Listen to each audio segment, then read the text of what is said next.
What's up, everybody? So I just watched episode 3 of Convicting a Murderer. This is the rebuttal series to Netflix's Making a Murderer, and it is available on Daily Wire Plus. Now, this episode was extremely hard to watch. I'm not going to go into every single little detail like the episode did. If you want every single little detail, go watch episode 3 of Convicting a Murderer. Now, at the very beginning of the episode, they put a disclaimer of sorts up on the screen stating the alleged victim didn't want to be interviewed for the series, but she stands by her claim. Now, so because the creators of the episode are stating that it's alleged, everything in this video is also alleged because the creators of the episode I'm reviewing state that it was alleged. The episode opens with Marie Avery talking to Brendan, stating that Kayla has to testify, and Brendan states, what's that mean? He didn't even know what the word testify means. It's truly heartbreaking what happened to Brendan. Candy is now interviewed, stating that Stephen pushed Kayla against the wall and tried to do inappropriate things to her. They talk about the inappropriate things in the episode, and states she told Stephen if she ever hears about it again, she's going to turn him in. Why wait? Why wait? Why not turn him in instantly? Save this girl. Save her from if it happens again, why would you want this to happen a second time? Or who knows how many times at this point in time. This is the first time that she's heard of it. Why would you wait? Why not turn him in instantly and save this girl from ever having to go through that ever again? Candace Owens states that she is not trigger friendly when it comes to believing all allegations that women come forward with. But when she is looking into this one, she states that there is concrete evidence about Stephen Avery. Earl talks about his tough upbringing. Candy was married to Earl for 22 years. Candy talks about inappropriate pictures they found of Marie and Stephen. Candy talks about how Stephen thought he was untouchable after he was released in 2003. And Jeanette Levy says she thinks there was rockiness in the relationship with Jody and Stephen that wasn't seen in Making a Murderer. Earl says that Marie thought Stephen was famous and that she wanted to be a part of that. Candace Owens states that Stephen made Marie feel special. He promised her things. He's a hometown celebrity, so she wanted a part of that. They show a clip of Jeanette Levy from 2006 talking about on the news when it first became public. Stephen told Jeanette Levy from prison that they were just trying to make him look bad. They air a clip of Brendan Dassey talking about how Marie told him what happened. They air an old audio clip of Marie talking about it. They air a conversation between Earl and Stephen where Earl said he stopped it and that Marie wasn't going to press charges if, and I'm saying if, this stuff happened because the show says allegedly, Earl should not have done that. Earl should have come forward and got the book tossed at Stephen Avery for doing what he did. Why did people try and cover this up for him? Why did this happen?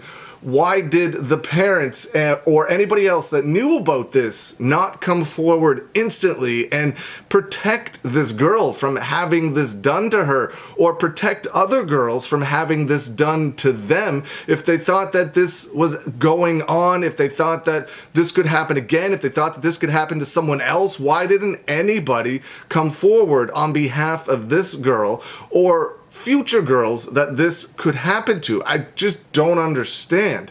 They air clips of Stephen's supporters trying to make excuses for what happened. The producer says it doesn't matter what age she is if it's not consensual, and I agree with that 1000%. Earl said he was also no angel, also had problems, but he took care of them, and they show a very small newspaper article, not even the full thing of what Earl did. This is what the newspaper article states, the part that they showed. The brother of one of Wisconsin's most notorious convicts is facing his own charges. Earl Avery faces 2 counts of capturing an image of nudity without consent, according to A. And that's where it ends. Now, I had Candace Owens tweeted me after I tweeted out something about, I wonder if they cover Earl Avery's past in the docuseries, and she states that they absolutely mention it. I sure hope that this is not what Candace Owens meant by mentioning Earl Avery's past, because that is an absolute joke. Of the things Earl Avery did, if this is what Candace Owens states is in the documentary about Earl Avery's past, come on. That is a shameful representation of what Earl Avery did. That is barely mentioning anything. However, if there's more to come in the series, again, I can only watch the first 3 episodes, and I'm doing this as it comes. I will hold off complete judgment until all 10 episodes are aired, and that maybe they do mention it more, maybe they go into more detail. But if this is it, this is a freaking joke. They talk about the abuse Jody suffered in the relationship with Stephen Avery. They air calls between Jody and Stephen where Stephen is asking Jody to lie for him. They air more clips of Brendan talking about it. They air a conversation between Chuck Avery and Stephen Avery. Jody says Stephen told her if she ever left him, he would burn down her parents' house with them in it. They air interview clips with Jody talking about how she believes Stephen killed Teresa Halbach. That was from Headline News, I believe. They air more clips of Stephen's supporters supporting him.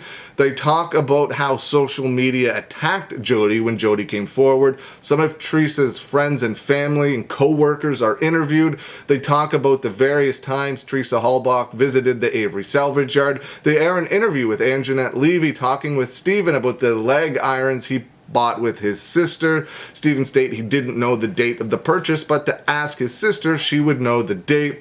More friends of Teresa Halbach are interviewed. They state that Teresa Halbach says Stephen was creepy and he answered a door in a towel. I just don't understand. If this happened, I'm not saying it didn't happen, but if she felt this uncomfortable, why go back? I mean, you're going to say for the money, it was her job.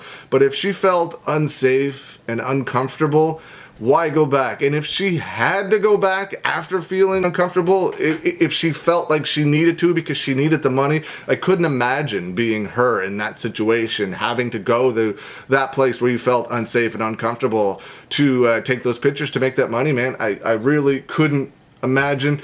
Candace said that Teresa Halbach's gut told her there was something off about Stephen Avery, and Candace Owens states she wished Teresa Halbach would have listened to her gut.